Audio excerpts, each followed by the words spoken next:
That starts tonight, Joe, 9 o'clock. This is coming from out there in Oregon. Minnesota going to travel to take on Oregon in a Big Ten battle, if you will. This line opened up, Joe, 21.5. Oof. 25.5, even 26.5 now in the marketplace, and a total, which I still can't get over. This is back-to-back weeks. We have Oregon in the low 40s on a total. Now, I understand they're down some wide receivers, and Minnesota isn't the fastest team, Joe. But what is that spread line tonight for Minnesota and Oregon?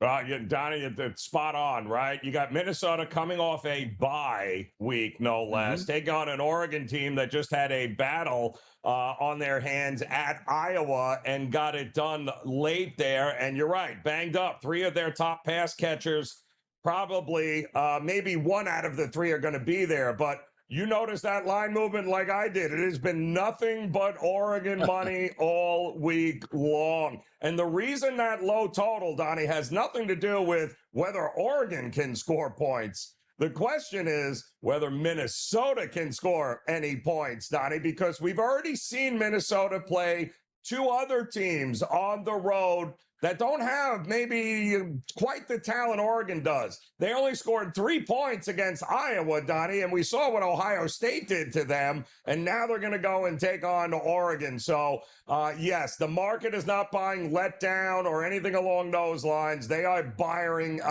an Oregon blowout, and so am I.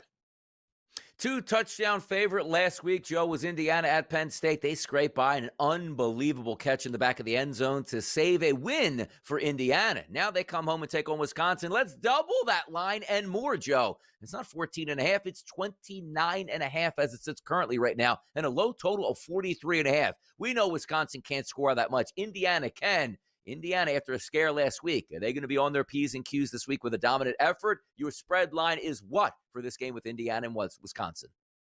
Well, that's another one of these, right? Up now 29.5. It was 30.5, but 29.5, Donnie, and a total of 44.5. Very reminiscent of what we just had here with the Minnesota at Oregon game. But I think they're very similar. Why?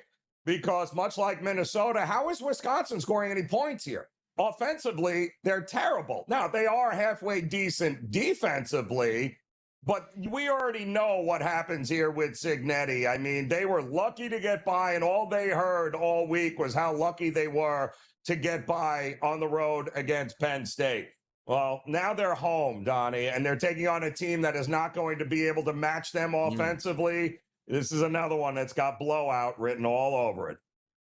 Penn State and Michigan State. East Lansing takes center stage. I don't know for what here. You got one team that's getting penalized here on probation. You got Penn State, who's looking for their first Big Ten win as we sit mid-November. Oh, my goodness, what a season here. But Penn State traveling in as the favorite, Joe, as many as a touchdown to just over a touchdown at -7.5 and a total at 49.5. The Battle of the States on Saturday, 3:30 Eastern. What's the spread line here?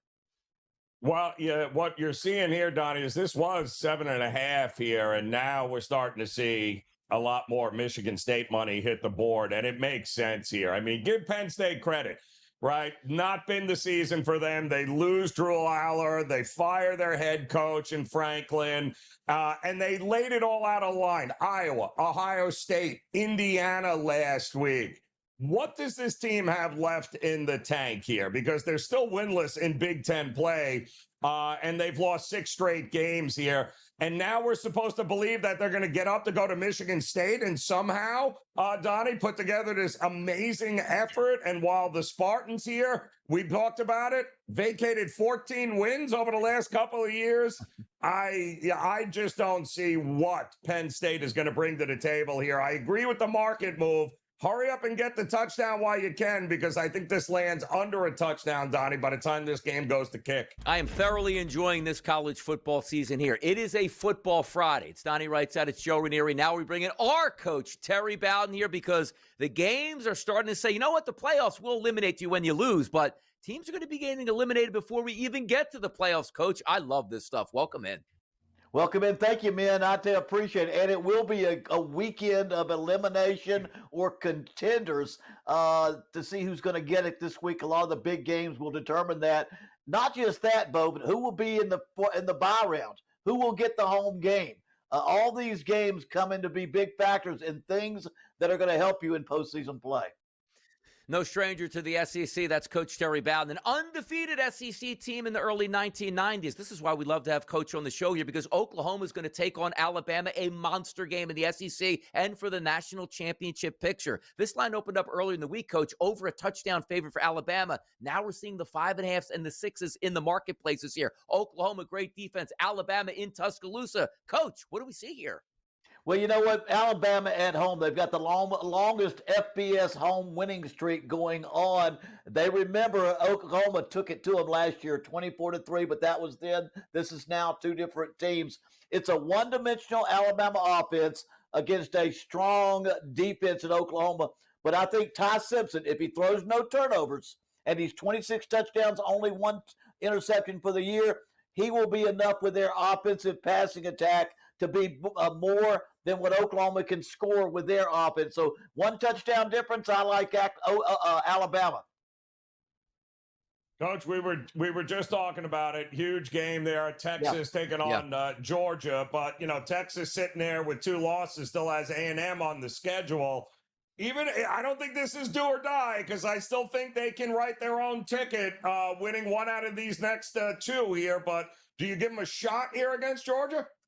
Yeah, but I don't think they'll win, but I do give them a shot because they are talented enough. When you go down to the postseason play, they're one of those teams with enough talent on their roster, but they right now still don't play well on the road. They don't play as well in the big games, and they don't run it well enough. I take Kirby Smart at home. It's still a very tough place to play. Kirby Smart at home in Athens against Texas, and the way he takes a game and makes it better, makes adjustments in the second half, I've got to like Georgia. But I agree with you. Texas loses this game, beats Texas A&M. They're probably the only 9-3 team that can make it to the college football playoff. Incredible, Coach. And again, dating back to the 1990s, you lose one game, you're not going to have a chance to play for a championship. Now we're in the precipice of you might be able to lose 3 games and still be eligible to win a national championship, even despite not even playing in your conference championship game. We've come a long way, Coach. The SEC again, 7 o'clock, Ole Miss, fresh off of pounding the Citadel. They get back to SEC play to take on a talented Florida team. They're favored by double digits here. Lane Kiffin also, sometimes, Coach, you see the horizon. They're getting close to the playoff here, but you still got to tie up those loose ends and beat teams like the Florida Gators. Before that, I want to say my dad's probably rolling over in his grave after hearing you say that. How many times he lost one game to Miami and never got to play for a championship. But Ole Miss, they're looking forward to this game. And I'm going to say this, against Florida. Now, remember, they got knocked out of the playoffs last year, losing to Florida. And Lane Kiffin forgets nothing. And his name is being mentioned in Florida, whether he wants it or not. He wants them to think about, hey, y'all might have me down there if you're lucky. So I think that goes into the fact. The fact is, after getting drubbed by Kentucky, Florida has passed that point where they're playing with any luster. They're even talking about benching Lagway, their quarterback, who was the answer to their future. So I think it's no longer any chances for Florida. Right now, it's all Ole Miss. The 11.5, they'll cover, and I'm going with Ole Miss. Very tricky game coming up for Notre Dame, Coach. Heading over to Pat Narduzzi and Pitt, and this is their national championship game for Pitt. We saw Pitt come to Florida State as a double-digit dog. Didn't work out great for Florida State. Are we trusting Notre Dame at this number? The number, you're right. I don't know that I trust Notre Dame with that number because Pitt is on fire. The quarterback, Mason Henschel, the freshman quarterback, has started the last 5 games. They've won all 5 of those games. They've scored 30 or more points. He's thrown for over 300 4 of those 5 times, and he can keep them close to Notre Dame. I still think Notre Dame could win, but I'm going to go with Pitt in the points. Notre Dame's going to try to run the ball with their 2 great running backs, control the ball, keep Henschel off the field. The key to this game, watch for turnovers. Henschel has thrown 5 interceptions in the last 5 games. If he does not turn the ball over, I'm sticking with Notre Dame right now. I'm sorry. I'm going with Pitt with the points in this football game. Coach, last week we saw an Indiana team high and mighty go into Penn State as 2 touchdown favorites. Penn State gave him a good punch in the 4th quarter, but you had that determination to still hang in there and win the football game. Now we see Indiana taking on Wisconsin this week as close to a 30-point favorite. Let me ask you as a coach, is that a great teaching moment to say, you know what? My team maybe didn't play their best, but still won in a hostile environment. Now I can really coach them up this week and say, hey, we can't have any letdowns. Talk about Indiana this week against Wisconsin. Well, no, there's no question there. I think Kurt Cignetti will use that as a motivator because a lot of Kurt today is about, how big can I beat somebody? How big can I make us look? And it's a game of how you look nowadays. I think he's going to pour it on. Wisconsin has had quarterback problems. They won last week 13-10. They can't score points. And India is just going to pull away. So I don't care if it's a 29.5 spot. I'm still going to stay with Indiana because Cignetti, unlike other coaches, if he has a chance to pour it on, he will pour it on. Mm-hmm.